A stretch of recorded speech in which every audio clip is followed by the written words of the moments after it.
अस्सलाम वालेकुम। ये हमारा topic using the CSS backgrounds. इस वक्त हमारा टॉपिक होगा बैकग्राउंड इमेजेस कि हम लोगों ने अगर अपने कंटेंट के ऊपर यानी कि एचटीएमएल एलिमेंट के ऊपर अगर हमने कोई बैकग्राउंड इमेज शो करना हो तो how could we do that.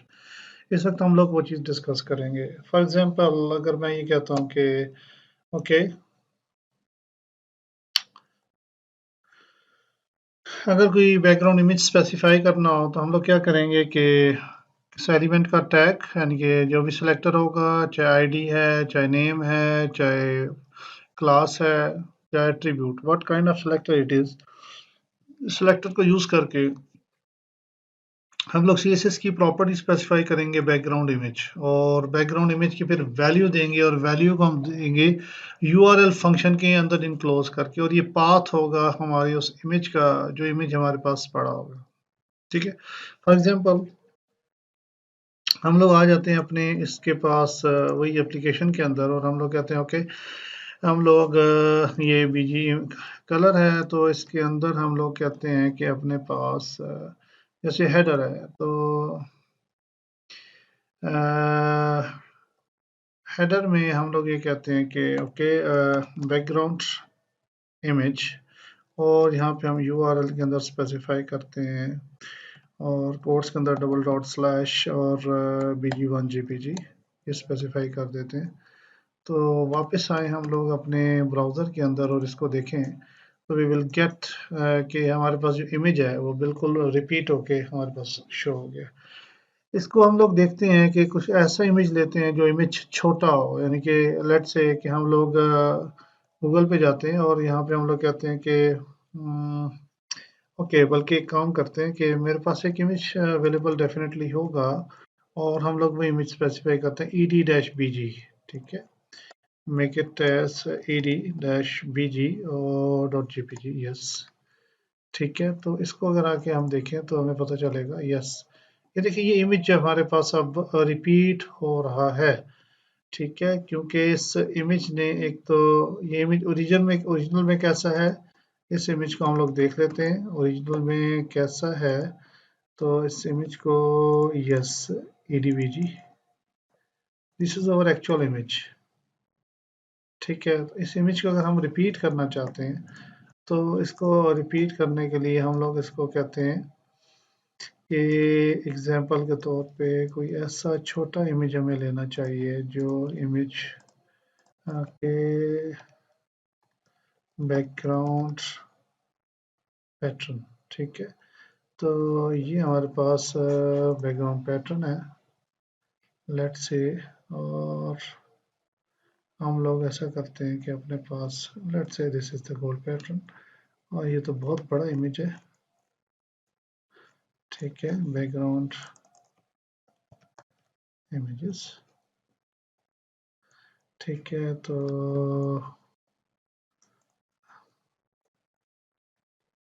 ये क्या साइज है, 720 by 1320, and this one is, yes, हम इस इमेज को ले लेते हैं, इस इमेज को सेव करते हैं, सेव इमेज एज, और इसको मैं अपने, चलिए फिलहाल डेस्कटॉप पे सेव कर लेता हूँ, ओपन, और इसको हम कहते हैं कि bg2। ठीक है, और इसको मैं कॉपी करता हूँ,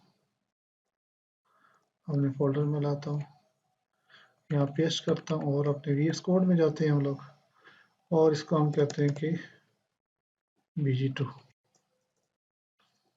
ठीक है, अब अपने ब्राउज़र में जाएं और इधर देखें, ये देखें ये इमेज रिपीट हो गया, यहाँ बहुत क्लियर नज़र आ रहा है कि ये इमेज एक्स एक्सिस पे रिपीट हो गया, एक दफ़ा ख़त्म हुआ फिर रिपीट हुआ फिर ख़त्म हुआ फिर रिपीट हो गया। ठीक है, एग्जांपल के तौर पे अब मैं इस इमेज को अगर ये कहूँ कि बैकग्राउंड रिपीट होता है तो हम लोग कहते हैं कि नो रिपीट। ठीक है, देखिए अभी रिपीट नहीं हुआ। ठीक है, तो फिलहाल मैं ऐसे कहता हूँ कि रिपीट होता है तो कोई मसला नहीं है, तो ये हमें शो हो जाएगा कि हम इमेज को कैसे रिपीट करवा रहे हैं, इमेज किस तरह रिपीट हो रहा है, क्या एक्स एक्सिस में रिपीट हो रहा है, वाई एक्सिस में रिपीट हो रहा है, ये रिपीट बिल्कुल नहीं हो रहा। ठीक है, तो बैकग्राउंड इमेज को स्पेसिफाई किया। अच्छा, बैकग्राउंड इमेज को स्पेसिफाई करने के बाद हम लोग इसको कहते हैं, लेट्स से कि हम लोग इसको कहते हैं कि ओके, हाँ, हम कहते हैं एक चीज़ कहते हैं कि बैकग्राउंड रिपीट और नो रिपीट, और तो हम लोग कहते हैं कि बैकग्राउंड पोजीशन, बैकग्राउंड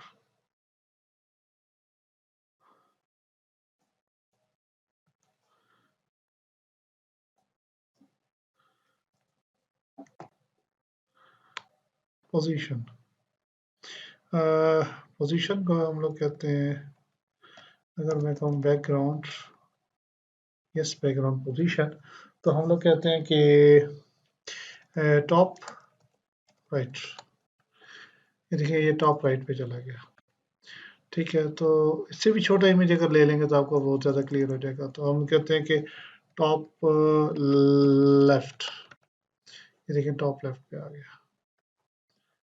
ठीक हो गया ना? तो इस तरह अब आपको पता चल सकता है कि ये इमेज के साथ क्या हो रहा है, इमेज किस तरह शो हो रहा है। तो हम लोग कहते हैं कि सेंटर, सेंटर बिल्कुल सेंटर में आ जाएगा। ठीक हो गया, सेंटर सेंटर से वो शुरू होगा, that's it, top right, top right, बीच में दिस। तो इस तरह आप लोग अपने बैकग्राउंड को स्पेसिफाई कर सकते हैं, बैकग्राउंड इमेज के बारे में बता सकते हैं कि बैकग्राउंड कैसे होगा।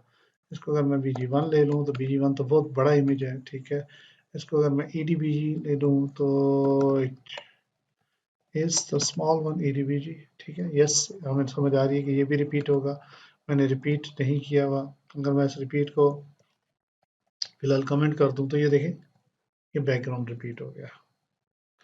ठीक है, we get the same idea. तो हमारे पास, अच्छा, उसके बाद फिर हम कहते हैं कि जो इसका कलर, और कलर, तो हम कहते हैं कि #FF0000, ठीक है, here we got our front end, ठीक है। और हम लोग ये कह सकते हैं कि ओपेसिटी, ठीक है, 0.5, ठीक है, डिम हो गया ना, ठीक। तो अगर हम लोग ये हो गया, इसके अंदर हम लोग ये कर सकते हैं कि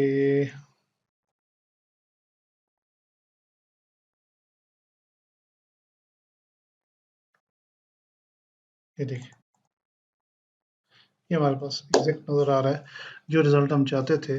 एंड सिमिलरली हम लोग इसी को EDBG को अगर मैं ये कहूँ कि ओके फुटर में रिप्लेस कर दो, इस फुटर में भी यही चीज़ आना शुरू हो जाएगी। ठीक है, और अगर मैं ये कहूँ कि okay make it the BG1 to the footer, yes BG1 on the footer, और मैं इसमें ये करता हूँ कि फुटर के अंदर जो कलर है वो मैं हैश FF फिर white colour should be there. ठीक है, इस तरह हम लोग अपनी चीज़ों को स्पेसिफाई करते हैं और अपने डॉक्यूमेंट के अंदर चीज़ों को लेकर आते हैं। तो मैंने अब क्या बताया कि बैकग्राउंड इमेजेस को कैसे स्पेसिफाई किया जाता है, इनकी रिपीटिशन को कैसे कंट्रोल किया जाता है। This is a demo.